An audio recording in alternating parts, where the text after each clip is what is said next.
you can give and give and give grace and give understanding and give empathy and all of that, and they will continue to attack you and continue to bring you down, right? Yeah. So there's no amount of grace or forgiveness or empathy that will ever be enough, Yeah. right? Yeah. Because it's like a black hole.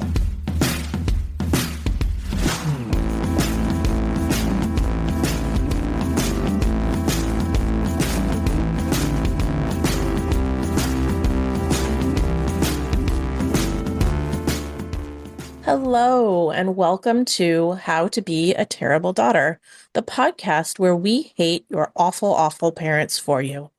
We are going to joke about our horrible childhoods. We're going to talk about how we survived them, and we're going to share some tools we've learned along the way. So you may be wondering, who are we? And why are we talking about this? And why are we doing it in such a flippant manner? So, Elizabeth, do you want to say a little bit about who you are? I am a terrible, terrible daughter. I'm a terrible daughter. You just asked my mom. I am a psychotherapist and a multimedia artist. And I am Megan Caper. I am an ungrateful princess, if you ask my mom. And I am also an occupational therapist and an energy healer and a writer. And we are cousins. We grew up together, both with terrible mothers telling us we were terrible daughters. And so we have this unique perspective of being able to, like, we saw each other's craziness from afar, but also we're experiencing our own craziness in our own families. And so it was a little bit of like a layers of reality going on. When we figured it out, we became allies forever. Yes, I know. And our parents did so much to keep us apart as kids. Like I Oh, have yeah. to say that was quite a feat that we found each other and ended up actually, Yeah. fighting the good fight together. So Yeah. don't let the narcissists split you up. So today we're going to talk about meaty, meaty topic. We're going to talk about Again? forgiveness. I know. We're going to talk about forgiveness and acceptance. Get nauseous already. I know, I Forgiveness? know. And we kind of have like a slightly different view on this because there's sort of this, overarching view that, forgiveness is good because you need to move on and that's the way to move on. And one of the reasons we're doing this podcast is that the standard advice that works for 99.5% of situations you'd find yourself in life is not always true for dealing with a narcissist. That is actually really helpful. I had forgotten about that, but you're Yeah, absolutely right. When I was looking for like Instagram like template reels on forgiveness, it was just all of this stuff like you need to forgive whatever. That's not what I'm looking for. I am not right. looking for that, you know? Yeah. So Yeah. And it's good advice, again, most of the time. Like, it's not healthy to hold yeah. on to things 99.5% of the time. I would say that's excellent advice for most situations you would find yourself in life. Yeah. And it would definitely be the good advice for narcissists. Not that they'll ever take it, but like I can't, No. there must have been so many times where I've just in so many ways tried to say to my mom, you should really forgive that person. And, like it's just let it go. I'm sure they've got good reasons, Yeah. for doing what they're doing. It's not about you. Yeah. Yeah. So, we want to talk about forgiveness because there's something intrinsically, because personality disorders are so hard to treat and because they're really, I mean, I'm just going to say will never change. Maybe like literally 1 in a million narcissists would actually seek treatment and change. But for the most part, I'm going to say I can say never. They're never going to change. Yeah. You also have this hope that things could be different that kind of never goes away, right? There's always this part of you, I think probably a very young part, that still wants that mom that cares about you, or that dad that loves you, right? And there's sort of this hope that they can learn or grow, like if you just approach them the right way, right? Yeah. And the real struggle and the anger comes up when you realize that that hope isn't effective. Like it's not going to happen, right? Like it's not real. Yeah. Like they're Yeah. not going to change. Yeah. And you have to do that over and over again because the hope you will wrestle with the hope and you will accept and grieve that it's not possible. And then it'll just pop up again, like sometimes months later or sometimes years later.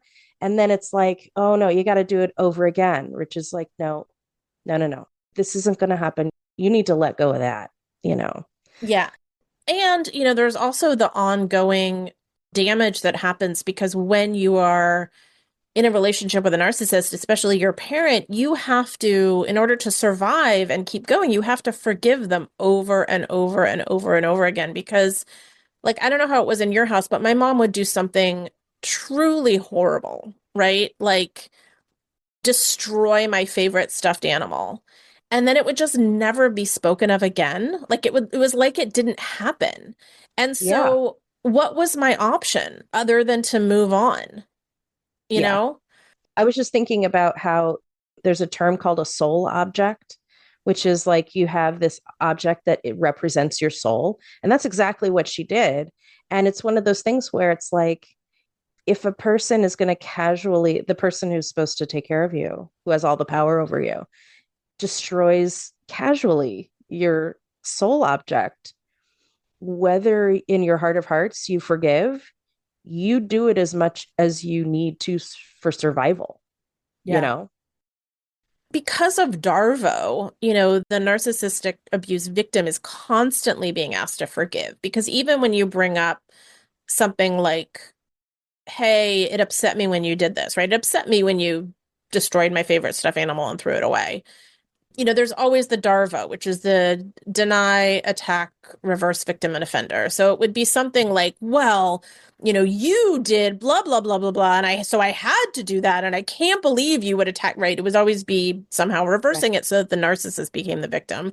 So then you're Yep. forced to forgive them, right? And to take the blame over and over and over and over again. Yeah, because otherwise they will just escalate. Yeah. So it's these like tiny, well, not so tiny, these medium acts of self-abandonment Yeah. over and over and over and over again to keep yourself safe, right? To be like, well, I guess maybe it was my fault. And to the point where we start internalizing that, right? We start internalizing, well, maybe I am a terrible daughter. Maybe I am an ungrateful princess. Maybe I am this, that, or Yeah. the other thing, right? Yeah. It's really challenging. So, what do you do? I mean, really, this episode is about what do you do once you've realized that this person is a narcissist? You've realized that they're not going to change. And you've realized you sort of started to come to terms with all of the abuse that happened to you and that is never going to get acknowledged or apologized for. In fact, if you bring it up, you're going to get attacked, right? Like, do you forgive that person? No. Fuck that. No. No. No. No. No.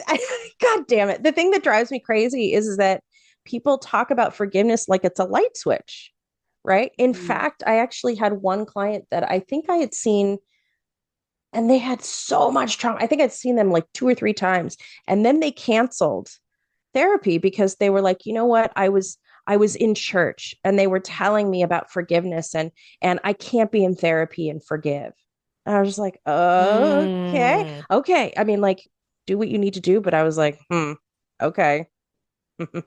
So forgiveness is something that can happen at the end of a very long road of tending to your wounds, you know?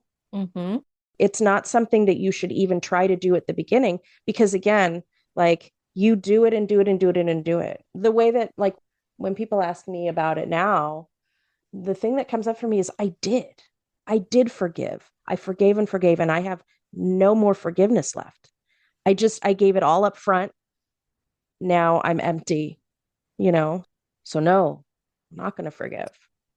So I think, it's interesting to talk about separating forgiveness from, I don't want to say letting things be in the past, but getting to a point through various methods or tools or whatever so that things aren't affecting you in the current moment on a day-to-day basis, that you're not Mhm. ruminating on them, right? Right. I think, Right. one of the reasons that people say you have to forgive this person is because people ruminate and they hold grudges, right? Yeah. And so, how do you heal and how do you get to a place where you feel centered and peaceful and happy while also holding the truth that what this person did was incredibly wrong and unforgivable? Yeah. And I think that there's different ways to approach that, but it's not as straightforward as, so and so was in a bad mood, and so she said something mean to me. I'm going to forgive her because she was in a bad mood, and we all get in bad moods sometimes, and I have to give that person as much grace as I would give myself, right?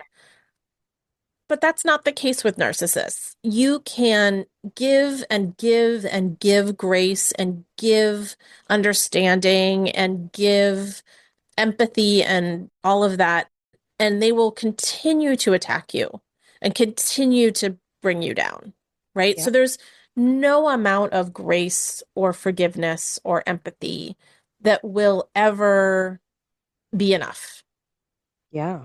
right? Yeah. Because it's like a black hole. Yeah.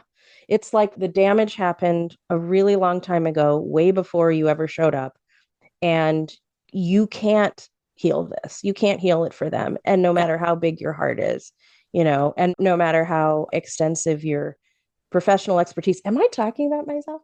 I think I am. I think I am. So it's hard. It's really hard. And you will just wear yourself down to nothing in order to help them on the hope that they will get better. And part of it is like their behavior will look good for a while, because Yeah. they know the deal. It's like, Yeah. okay, well, I'm going to look like I'm changing. I think that the difference is that, like, let's, take that example again of a friend who said something mean to you because they were hungry or tired or whatever, a coworker or whatever, that if I were to come to them and say, like, you know, hey, I know we had a difficult time yesterday, but I also know you were like not feeling well. I completely get that. How do we repair this situation? That Right. what that would do is make the relationship stronger because that person would feel seen and validated and understood. And, you know, that is not true with a narcissist. That doesn't Yeah. happen. It doesn't end up helping the relationship grow stronger or helping that person feel seen because it can't happen with a narcissist. There's no amount of understanding and empathy that will make them feel seen because they have a pathological scarcity of feeling lovable and seen and validated, right? Yeah. Yeah. But, Yeah. what you said reminds me a lot of, you can't go in and repair this and you can't like fix this, I think is what you said. Or, you have this hope, but it's never fixable. And Yeah. really, a turning point for me was I was in a meditation class. I was in my like mid 20s. I was taking a meditation class and it was led by this Buddhist monk. And I was like in the thick of trying to figure out whether I wanted to go no contact with my mom. And I really was trying to figure out, what can I do to make this relationship better? And so, of course, I thought, well, Buddhism has all the answers. These people are peaceful and they Not all get wrong. along with each other. Not I'll wrong. ask I'll ask the Buddhist monk what to do. Like he's got to have some good ideas for how to repair this relationship, right? Yeah. And I thought, yeah, I thought he'd like be like, well, you have to forgive and you have to, like not take it personally and like don't let your ego get wounded or, I thought he'd say Yeah. something like that, right? Like just, Hmm. acceptance and forgiveness. So I asked him one day, I was like, can I, eat lunch with you on the lunch break? And I'm having this struggle in my life and I would really like to talk to you about it. Good for And you. oh, thank you. Yeah, I was fully expecting for him to give me advice on like how I could change, right? Like how I can Yeah. like practice more non-attachment or whatever. And so I tell him a little bit about the situation. And again, this is back when, well, this is still true, but it was back when even more so than now, I probably didn't know how bad the things were that I was saying. I thought it was still like in the realm of normal, what I was going to be telling him, like a normal family dynamic that had gone wrong. Right. Yeah. So I don't remember exactly what I told him, but clearly it must have been like, a doozy of information because he stopped and he looked at me. He said, There's some relationships where the person is just too toxic to actually be in relationship with them. And in that case, sometimes you can't have a relationship with them in person. And in that case, the best relationship you can have with them is to send them matri, which is like a form of compassion from afar. And matri is specifically the wish to someone that, may you find freedom from suffering and the causes of suffering. And may you find happiness and the causes of happiness. You genuinely send that to them from your heart. He said, sometimes that's what you can do. That's the relationship you can have. And he said, and I don't want you to underestimate how powerful that is to send someone that wish and how healing it is, not only for you, but for them, for you to be sending them that energy and sending them that wish. And that, I think, was the first time that I ever understood, oh, I can have a relationship with her, but it can't be reciprocal in Mm. person, or it can't be, do you know what I mean? Yeah. Like, I can't be solving this problem with her. This is a problem Yes. that is unsolvable in relationship with her. The Yeah. only solution I have is to have compassion for her and Yeah. extricate myself from the situation. Yeah. And that really hit me because, like, man, if a Buddhist monk is telling you not to forgive someone and not to talk to them, like, Get your mom off in a oh, nice way. yeah, exactly. Essentially, in a really nice way, was like, wow, stay away from that crazy bitch. Let her soak in her karma. Yeah, exactly. Like, don't just walk away. Yeah. So, that was sort of the first time that I thought about that it wasn't this choice between either having a relationship with her or not having a relationship with her, which always was what no contact felt like to me. It felt like this very Mm. like black and white, either you have a relationship with them and you're talking to them on a regular basis and or there's no contact at all and you never speak to them again and there's no relationship at all.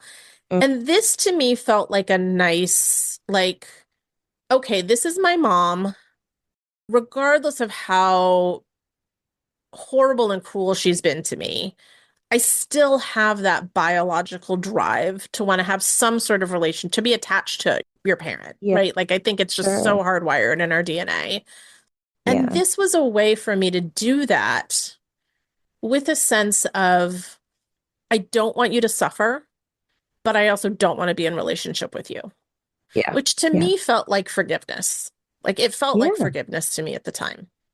I hear what you're saying because I think what you're talking about is it's aside from the feelings that you have, because feelings come and go, but it's this understanding of her humanity, right? Yeah. That it's like, you know what? Like, no matter how terrible a person they are. And part of it is that, like, in order for the compassion to show up in this situation, distance is required.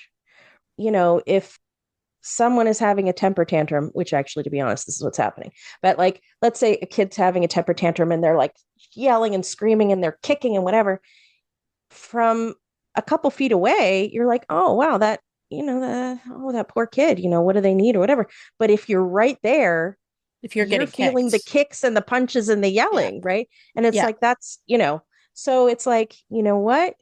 Distance helps see this person with compassion. Yeah. It's part of the deal, right? Yeah. Yeah. Yeah, yeah. I will also say around the same time, I was doing some NLP work around Mm. this. And I remember I had to go to, oh my God, it was an event in LA and it was something to do with you. I feel like it was like your wedding shower or something. There was something I Mm. was going to. And I Mm-hmm. knew I was going to see my mom and I hadn't seen her in forever. I just remember it was at a restaurant in Westwood. I don't remember what the event was. But anyway, I hadn't spoken to her. I knew she was going to be furious at me. I knew I was going to see her.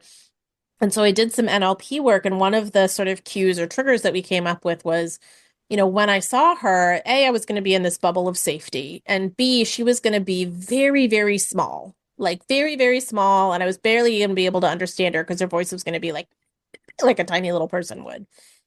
And I remember walking into the room and she came up to me and I literally didn't hear what she said. It didn't process. And I just thought, you're so small and far away. And I was able Perfect. to sort of have that like, oh wow, you're really distraught right now. And I was able to sort of send some of that like, oh God, I hope that gets better for you. That looks miserable. It was the most surreal thing. I don't think, subsequently when I saw her, that didn't like always happen, but it was a really interesting experience of being able to be in someone's presence and have that distance at the same time and be like, wow, they're attacking me. And oh God, that must mean they're just suffering so much, like what a fucked up person, you must be and how hard it must be to you that you're attacking your own daughter like this. But yeah, I feel like that is not always what happened, but it is possible.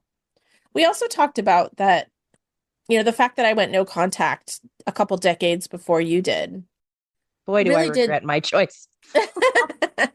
it really did sort of allow me to have that space you were just talking about and sort of Yeah. process through some of the things that you absolutely need space for. And like, I think that there's a level of healing from narcissistic abuse that can't happen until you've stopped being in contact with that person. You need that space. Yeah. I don't know. What do you think about that? I do. I mean, I regret a bunch of the little things, but I do think that the contact that I had with my mom, there were limits, right? And so it wasn't as toxic until I had my kid. And then it was like, okay, this is family stuff. And I wanted my kid to have an opportunity to have a good relationship with their grandparents and the other way around. But that actually was kind of the gateway. And then, of course, there was COVID, which just, that was very difficult. So there was so much stress that I wasn't able to really accurately assess what was going on for me. But yes, I think someone once said to me, you can't light a candle in a windstorm. You have to like Yeah. cup it. And so you can't heal from trauma if you're actually being re-traumatized. You know what I mean? Like you can't actually do that. Yeah. So you can't heal unless things are quiet and safe. Yeah. You also can't get perspective on the situation Yes. because the Yeah. narcissist is so good at manipulating perceptions of reality that it's almost impossible to know what's real until Yeah. you get out from under their thumb or, in their Yeah. web. I'm still Um, figuring stuff out. yeah. I do want to say something that was really powerful for me.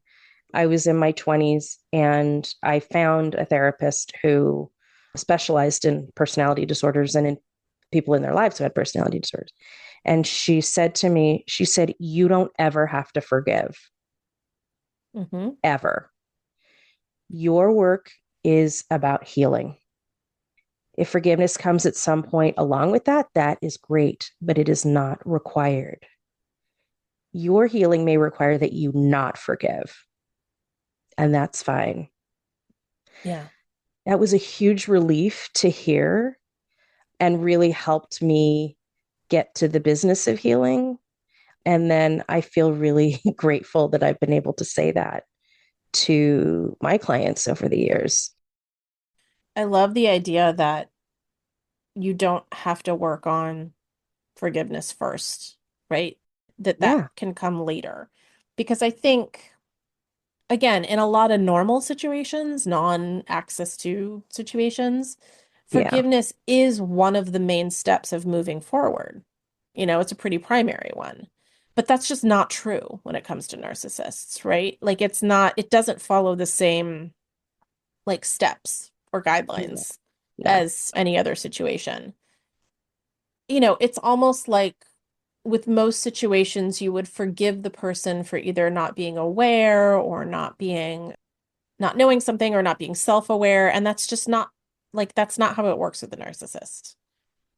So I love that. I love that idea of you don't have to ever forgive it all, but if you do, it's at some point in the future. Like work on your own healing now, Yeah. which I think that most people who don't understand narcissists would call selfish, right? Mm-hmm. Mm-hmm. Yeah. Uh-huh. So I love that your therapist essentially was like, be selfish, or what other people Yeah. would call selfish. Like you concentrate on your own healing, Yeah. you know? It's about timing. It's about the rhythm of, in order to focus on what needs to happen in the moment, you got to let go of the future. And everybody, I mean, I just feel so much like everybody around the terrible daughter is like, oh no, you need to forgive. And like, that's where peace comes. And it's like, no, no, no, that's not right for right now. Like, right now, you need to sit with your wounds and you need to experience them, because the dissociation and the self abandonment and the lies and gaslighting make it actually impossible for you to really experience yourself. And so, focusing on letting your rage be, or your, well, here's the thing, which is, my therapist talked about how healing from trauma is like digging a hole, right? So it's like you'd have the rage, right? And you would dig it up and you would dig it up and you dig it up. And that's feeling, right? Experiencing it. And then what would happen is, at some point, you'd have a hole in the ground and then water would seep up. And the water is sadness. And then you'd bail that out and you'd bail that out. And you'd dig deeper and there'd be anger and anger and anger. And you'd take that out, and then sadness would come and seep up, and then you would take that out. And so it's just this process, and that it is a process, and it takes as long as it takes. And we're given this idea that forgiveness is actually about the other person. I mean, aside from the kind of magical thinking, which is like, full forgiveness is for you. Sure. But you're trying to tell me that you want me to be okay with this other person and what they did. That's about them. That's making things nice for them. And it's like, no, no, no, no, no. Don't make it nice for them. You make it good for you. And it'll take as long as it takes. There's a key here in healing from narcissistic abuse, which is not forgiving the other person, but it's in fact finding your anger and sadness about the other person and forgiving yourself for doing what you needed to do to survive. Yeah. Because I think Yeah. that we beat ourselves up for all of the different ways, like that we compromised ourselves or practiced self-abandonment or made ourselves small or, Yeah. you know, believed what the narcissist was saying, that we were worthless, that we were ungrateful, that we were spoiled, that we were terrible, horrible, whatever. We Yeah. took that on, right? And so a lot of it for me has been about, I've come to the point where I don't forgive my mom for what she did. I have compassion for the fact that she was ill, and I have compassion for the fact that she was suffering. Yeah. The forgiveness, I feel like, really has been to myself, to stop beating myself up, Mm. Yeah. right? Yeah. Yeah. Like that's really like in this idea of like forgiveness, you like let something go, you say that that behavior was okay, that it was acceptable because of the circumstances. Like if that's what we're talking about in forgiveness, like for myself is what I've needed to do that for over and over and over again, right? Not from my Yeah. mom. Her behavior was not okay. There is no universe in which what she did was okay or Yeah. acceptable. Yeah. Yeah. So just it's sort of an interesting process where, again, I don't think that applies in like 99% of situations, right? Yeah. Well, and I'm wondering if part of it is that, in a lot of situations, if something shitty happens to you, you aren't necessarily blamed. But I'm thinking about how the forgiveness that you give yourself afterwards is the forgiveness that was denied you by the narcissist because they blamed you. Mhm. Going back and forgiving myself, like, I was a kid, I was a kid. I was in a terrible situation. I just tried to survive, like the moral injury, right? Like, I just needed to survive. And so I did things that I'm not proud of. You give it to yourself. You give it to yourself. I think that that's really powerful. And that's definitely ongoing. I mean, there are things yeah, I kind of keep having to go back and to say, to my younger self, I love you, and you did what you could, It's Yeah. okay. I saw something this morning which was talking about trauma, and that to go back to like the fragments of memory, right? You get whatever it is, the encoding of your memory because it's traumatic is not in this linear fashion. And so you don't remember it in a linear fashion. And the act of not remembering all the time also informs your actions. And I had this realization, which is like, well, sometimes I behaved in a certain ways because I literally didn't remember. I didn't remember how bad it was. I didn't Mm, remember because it was dangerous to remember, you yeah. know? And so whatever I let go of or whatever I accepted or whatever kindness I gave my abuser, I can forgive that because literally I didn't have all the information. Yeah. Mm. I think there's simultaneously there's the neurological mechanisms going on where your brain just shuts some stuff out because it's too horrifying to think that your own caregiver could treat you that way, right? Or be Yeah, that violent to you, either emotionally or physically. And then there's also that compounded by the gaslighting, where you're told that having a reaction that's that scared is inappropriate or yeah, not accurate, or you're overreacting, or you're being dramatic, or you're right. yes. It wasn't that bad, right? So there's sort of this two-pronged thing. I want to talk about the idea of acceptance, though, because that's a little bit different than forgiveness. Mm-hmm. And what do you think is the role of acceptance in healing from this kind of abuse? I think that it's really powerful. I think in some ways, acceptance is a way to kickstart the healing process, meaning anger and all that stuff. Like if you think about in 12 step, right? The first step is admitting that you have a problem, right? Acceptance is like admitting, like, okay, no, this is really fucked up. Like, this is really fucked up, and I can't fix this.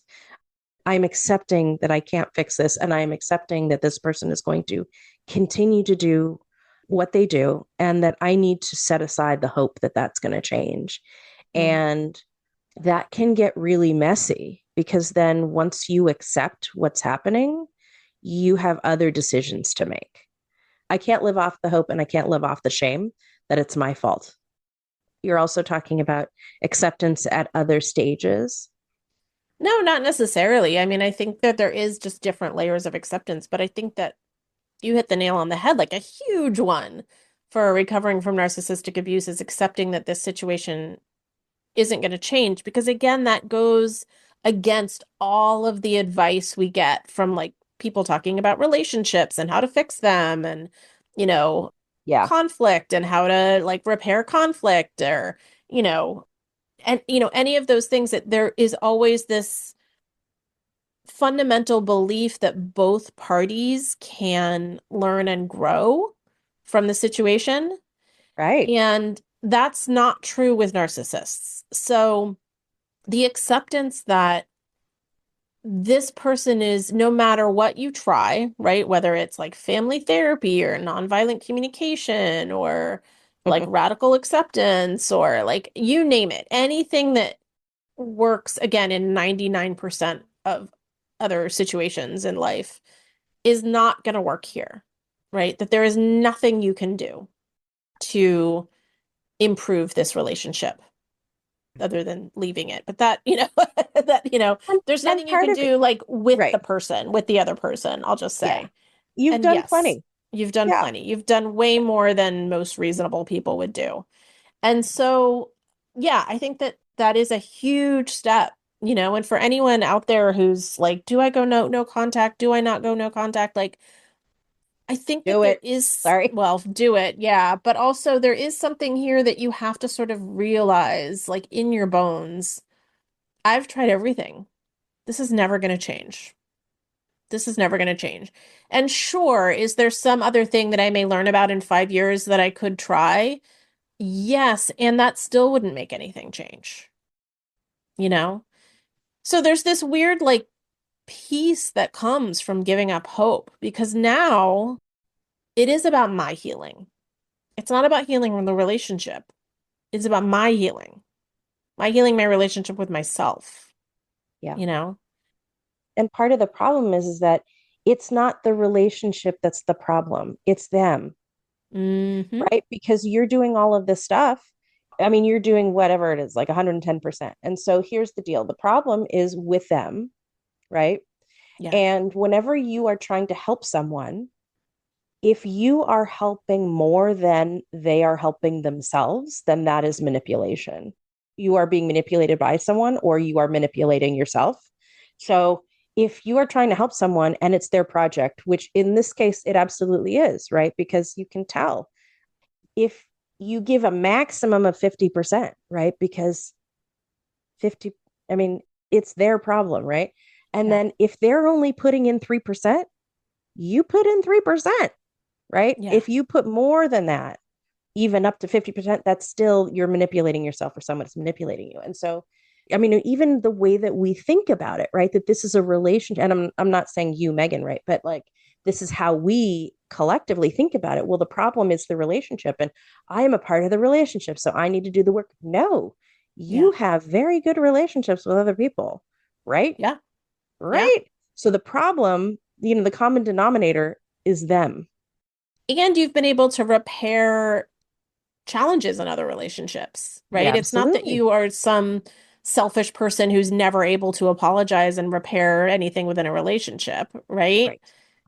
So it's sort of this like Occam's razor thing where you're like, okay, well, if I have other relationships that are healthy, and if in other relationships I'm able to forgive and I'm able to apologize and able to like move on and probably make the relationship better. And if I'm giving 97% and they're only giving 3 consistently and I'm still being blamed, maybe it's not me. Maybe it's not, maybe it's them. But again, yeah, like you said, it just goes against all sort of like common sense of like, oh, you work on the relationship, you work on the relationship, not with a narcissist. You don't work on the relationship with a narcissist. Yeah. That's like working on someone's sobriety for them. You can't do any of Mm, that. yeah. And also, you don't need to be in a relationship with an active alcoholic or addict.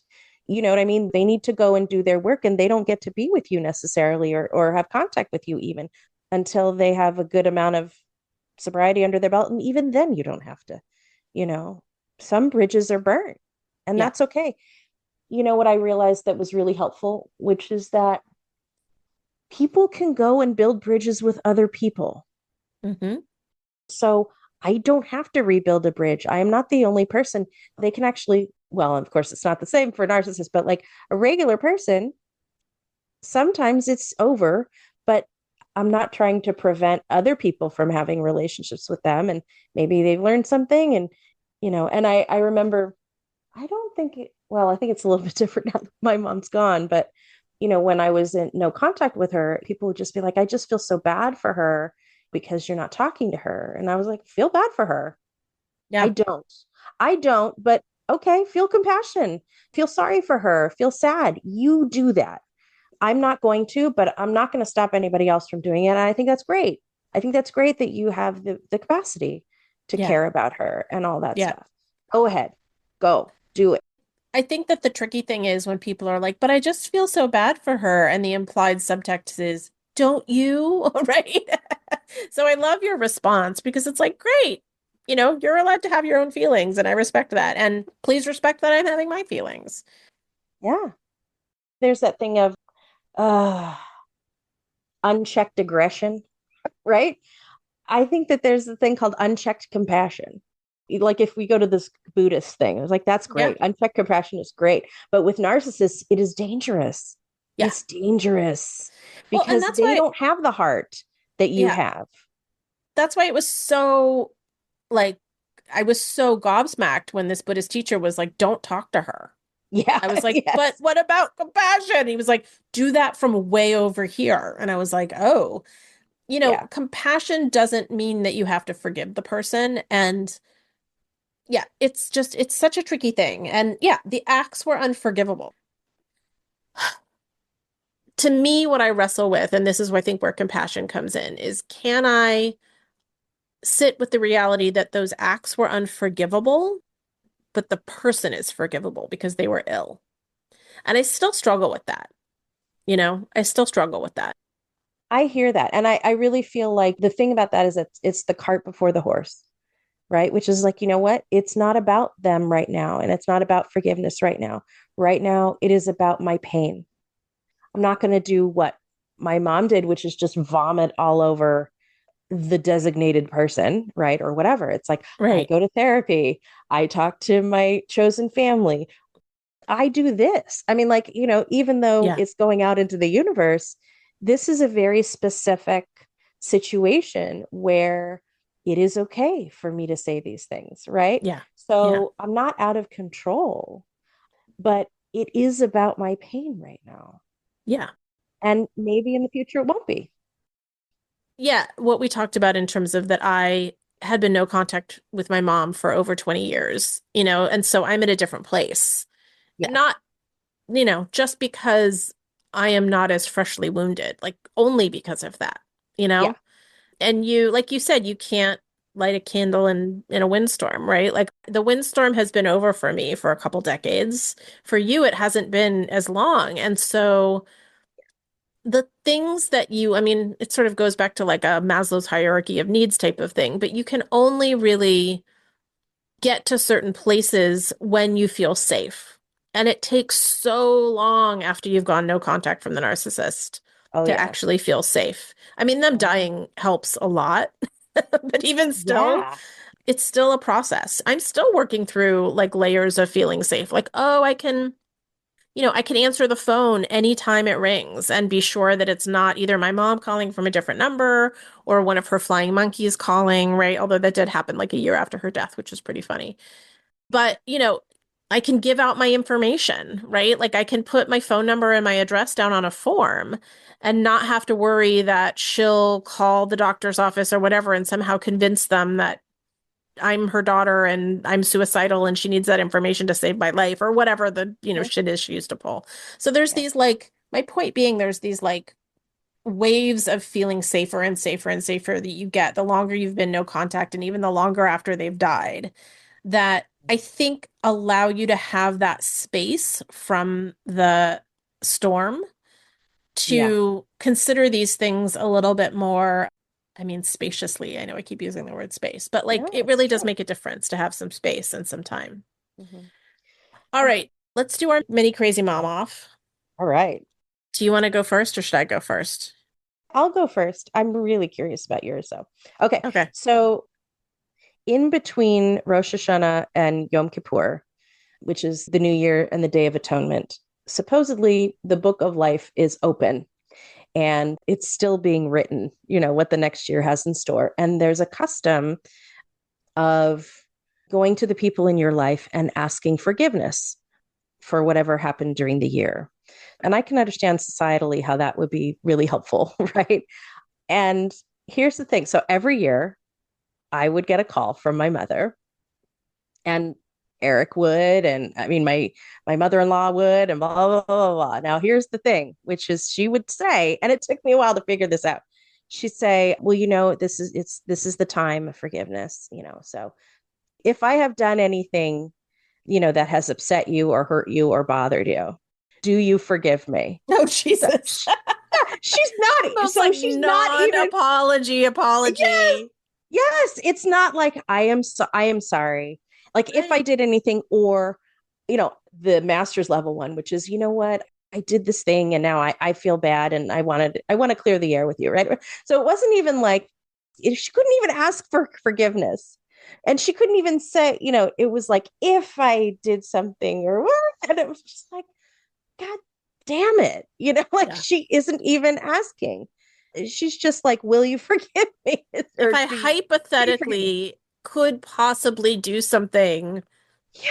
that would hurt you, do you forgive me? Yeah. It's not even I'm sorry. So yeah. Just her. So one year I had kind of had it. And I was like, well, mom, is there anything that you feel you need forgiveness Mm. from me? Is there anything in the past year that you've done that you don't feel good about or that you would like forgiveness for? And of course, the answer to that. She's like, no, no, no, no, I haven't done anything. And I was like, well, then you don't need my forgiveness. Oh, wow. I just like, how can any human think that they could go a whole year without doing something that Yeah. either like at least mildly inconvenienced the other person? Do you know what I mean? Yeah. Like, Yeah. I'm so sorry I was 20 minutes late to our coffee date. I know you only had 30 minutes. We only had 10 minutes together. You know what I mean? Like, I'm yeah. sorry, or whatever it Yeah. is. Yeah. Yeah. Oh my goodness. Yeah, that's yeah. Wow. Yeah. Well, when we talk about narcissists not being able to accept responsibility, there we go. Yep. Oh my Okay. God. So tell me yours. I can't wait to hear. Oh, okay. So my story is in honor of David Lynch, who passed away earlier this week. And I went to go see Blue Velvet in the theaters, which I was probably way too young for that. What year did that movie come out? Do you know? I can find out. Early 90s? I think it was late 80s. Yeah. It was, I think we were in high school. Let me know. Look it up. I'll give a I tiny little will. synopsis for the peoples who haven't seen this movie. 1986. 86. Okay, so I So was I was 14. 14. Mhm. Yep. Yep. I Yep. was 14 and went to see this movie in the theaters. And just for people that don't know, this movie is about a woman in a relationship with a man who's a narcissistic psychopath. There's more to it, but essentially that's what it is. It's about this woman who's in this relationship with this man. And the man is played by Dennis Hopper, the woman is played by Isabella Rossellini. And Dennis Hopper is terrifying in this movie. He is Yes. really, really creepy. Like, yeah, it's one of those movies that I feel like, I mean, I have seen it a couple times, but it's one of those movies that you could see once and be like, that was brilliant. I never want to see that again because it's just so Yes. disturbing and creepy. Yep. So I'm in the theater, I'm watching this movie, and I'm feeling super creeped out by this relationship, by this character, by this guy, but also like a little bit obsessively fascinated by it. Like I saw the movie a bunch of times. I saw it in the theater a couple times. I saw it at home a bunch of times. And it wasn't until much later when I was doing a lot of like somatic work where we talk about like what does this feel like in your body, that kind of thing, that I realized that going to see that movie and the way I felt watching that movie in the theater was the first time I'd had the same somatic experience of that particular type of fear outside of my relationship with my mom. And I was like, oh, Yeah. it was that bad. I mean, Isabella Rossellini was terrified that this man was going to kill her. He was actively Mhm. manipulating her. Like it was a scary, creepy dude. Yeah. And I realized later, oh, this is the same feeling in my body as I have when my mom's mad at me, is this Yep. level of fear and this particular type of fear. Like this person is unhinged. I don't know what's going to happen. I'm kind of scared for my life. Yeah. And Yep. so I just want to like thank David Lynch and thank all the artists that make dark things because I think it's in dark things that sometimes we're able to identify how bad it is, you know? Yeah. Because we can see a piece of art and be like, wow, that's objectively very, very dark. And when we realize, like, oh, that's how I'm feeling in my daily life, Yeah. it's like a little bit of like undoing some of the programming of the gaslighting and the narcissist. Yeah. Yeah. Because I think so much of this process of healing from narcissistic abuse is like, oh, it was that bad. Yeah. And art can be an amazing reflection of that. Yeah. My heart is heavy for your younger self. Yeah. And I also think about something that Maurice Sendak said. I think someone asked him, like, why do you have monsters in your books? They're books for children. He said, well, having monsters in your books are really, really important because if there are no monsters, then the child is going to think that they're the monster. Mm, Yeah. yeah. And the image that comes to me, even though it's not like Where the Wild Things Are, the story, I just think about how you and I had to face really, really scary things, Yeah. right? But at this point, we have ended up home, right? With dinner still warm for Yeah. us. We had to make that home from scratch, Hmm. but that is where we are. Yeah. I think, sort of tying it back to we talked a little bit about forgiving yourself Yeah. and what you did. And I think, for me, one of the big parts of forgiving myself has been when I connect to that younger part of me and I sit with her and I'm like, that was really scary. Yeah. That was really scary, and we made it. We survived. We're out, we have our own life. We have our own safe place to live. We have relationships that feel good. And also, that was really, really scary. And I'm really proud of you, Yeah. you know? And I think that in terms of the self-forgiveness, has helped a lot for me. Is Yeah. just how terrifying was that? And I think about what would I do if I came across a kid who was that scared, you know? Yeah. So, I do whatever it took. yeah, I do whatever I could and whatever it took. yeah, Yeah. Yeah. yeah. Oh, Ooh. All right, let's talk about some tools. So, what is something that you used this week, a tool or a strategy or something that you used this week to help you feel better? well, I used a bunch of the same ones, but actually, so I'm kind of excited about this. I feel like I rediscovered it. We had to evacuate this last week because of the fires. And so we went downtown and we were staying in a hotel room, and it was three of us in a room, and we were on the 11th floor.